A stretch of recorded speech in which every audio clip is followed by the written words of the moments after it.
Assalamualaikum warahmatullahi wabarakatuh. Hello friend, welcome back again to our taxation lecturer with Mr. Nanda Vito.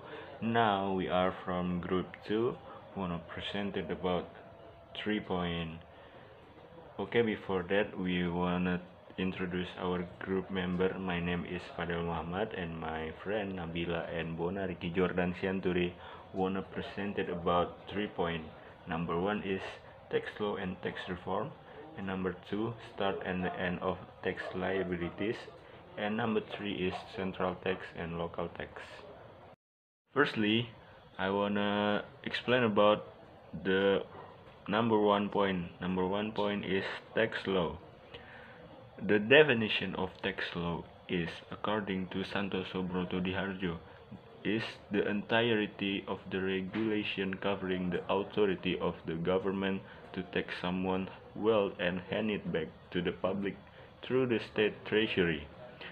So that it is part of public law that regulate legal relation between state and person or entities that are obligated to pay tax. Okay, next slide. Next slide is about tax law function. As previously mentioned, tax have a number of functions based on principle and the welfare of the people.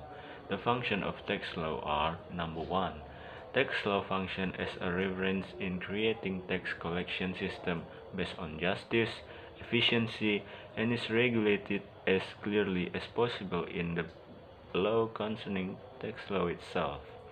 Number 2, tax law serve as a source that explain who the subject and object need or need not be used as a source of tax collection in order to increase the overall tax potential. Okay, next slide is about tax reform. What is tax reform?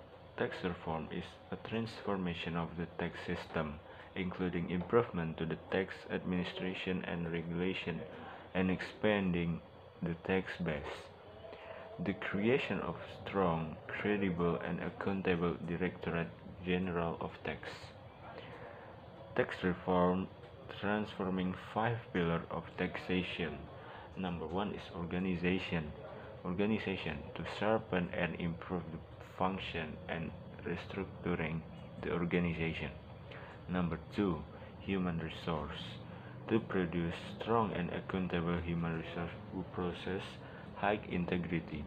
Number 3, IT and database to create reliable IT and database support the DGT core business process and to produce reliable and accurate output. Number 4 is business process to streamline and create a more effective, efficient, accountable, IT-based, and comprehensive business process. And the last is regulation. Regulation is about to improve tax policies, to expand the tax base, increase the legal certainty, reduce compliance costs, and increase the tax collection. Okay, next slide is about tax reform timeline. The timeline is begin at 1983. At 1983, the start of the self-assessment system. The first tax reform beginning at 2002 until 2008. First tax reform, modernization, tax administration, and revising of the tax law. And the second tax reform is from 2009 until 2014, is improving internal control. And the next program is about tax amnesty program at 2008-16 tax amnesty program. And the third tax reform is 2017 until now. Is expected outcome: number 1 is a strong, credible, and accountable Director General of Tax. Number 2, optimal synergy between DGT and the third parties. Number 3 is high level of tax compliance. And then that's all the timeline of tax reform from 1983 and until now. Next one is why reform the tax system. That's are 5 reasons why we reform the tax system. According to DGP or Directorate General Pajak is number one is allow compliance level. Number two, regulation that can anticipate rapid development in transaction. Number three, advance in the digital economic and informational technology. 4. The number of employees will not match their increase the number of taxpayers, which create difficulties in monitoring compliance and enforcing the law. And the last is your increase in collection goals. Okay, next slide will be explaining about uh, starting and ending tax liabilities, and it is presented about my friend Bonariki Jordan Sianture. To Jordan, time is yours. Hello ma'am and my friends, my name is Bonariki Jordan Sianture and I'm here want to tell you about starting and ending tax liabilities. Income tax is a subjective tax where the tax imposition starts with determining the tax subject, then the tax object is determining. Therefore, it is important to determine when the subjective tax liability starts and ends. In tax law, the fulfillment of the requirements as a tax subject is known as having a subjective tax obligation, whereas if it has received or earned income for domestic individuals the amount exceeds the minimum cost of living, it is said to have objective tax obligation. In order to be subject to income tax, two conditions must be met, namely the existence of a subjective tax obligation and an objective tax obligation. Tax subjects who have objective tax obligation are called taxpayers. The starting and ending times of a subjective tax obligation are regulated in Article 2A of the Income Tax. In addition, it is also regulated in the Directorate General of Tax Regulation number 43 of 2011. The subjective tax liability of an individual residing in Indonesia begins when he is born in Indonesia. The subjective tax liability of an individual who is present in Indonesia for more than 183 days within a period of 12 months, or an individual who is in Indonesia is a tax year and has the intention to reside in Indonesia starting from the first day he or she is in Indonesia. An individual's subjective tax liability ends when he dies or leaves Indonesia for good. However, regulation of the Director General of Tax number 43 of 2011 states that an individual who is an Indonesian citizen residing abroad is considered not residing in Indonesia. If he is permanently residing abroad, as evidenced by one of the official identification documents that is still valid as a resident outside the country, namely 1. Green card, 2. Identifying card, 3. Student card, 4. Validation of address abroad on the passport by representative office of the Republic of Indonesia abroad, 5. A certificate from the Indonesia Embassy of Representative Office of the Republic of Indonesia abroad, 6. Officially written on the passport by a local immigration office. The subjective tax liability of entity that is stabilized or domiciled in Indonesia begins at the time the agency is stabilized or domiciled in Indonesia and ends when it is dissolved or no longer domiciled in Indonesia. The subjective tax liability of the undivided inheritance begins at the time the inheritance occurs. That is why the heir dies.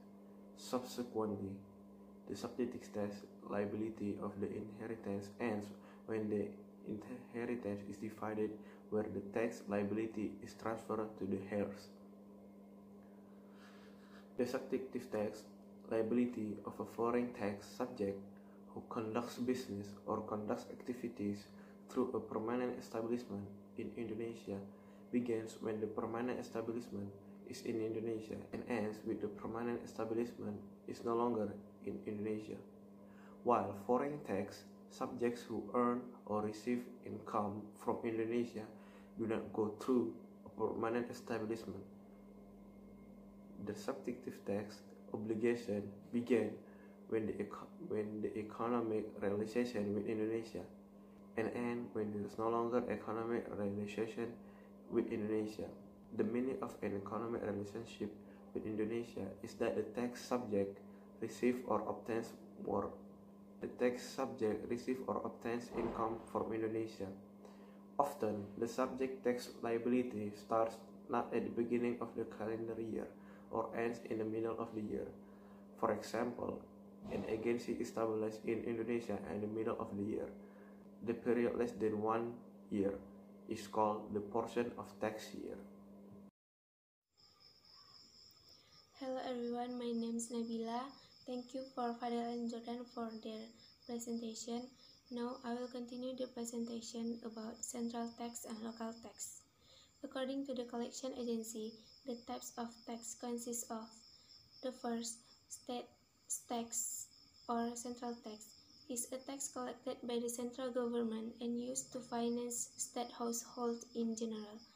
The second is local tax.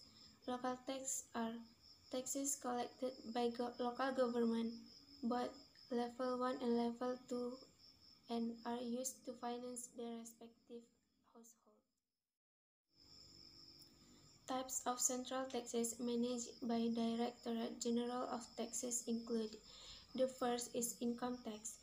Income tax is a tax imposed on an individual or entity on income received or earned in a tax year. The income can be in form of business profit, salaries, honoraria, and gift. The second is value-added tax. Value-added tax is a tax imposed on the consumption of taxable goods or taxable services within the customs area. The third is sales tax on luxury goods. Sales tax on luxury goods is a tax come from the consumption of certain taxable goods that are classified as luxury.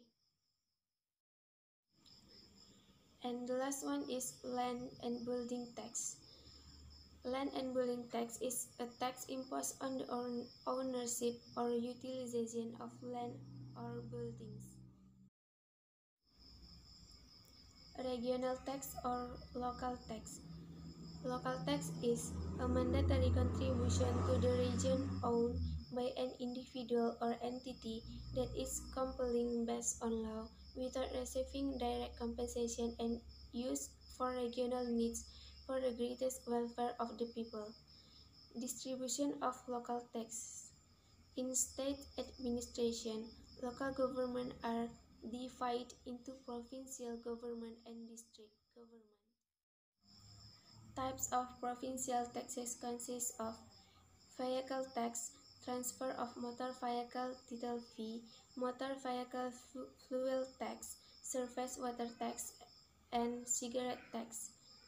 Types of district or city taxes consist of hotel tax, restaurant tax, entertainment tax, advertisement tax, street lighting tax, and others. I think that's all that we can present to you guys today.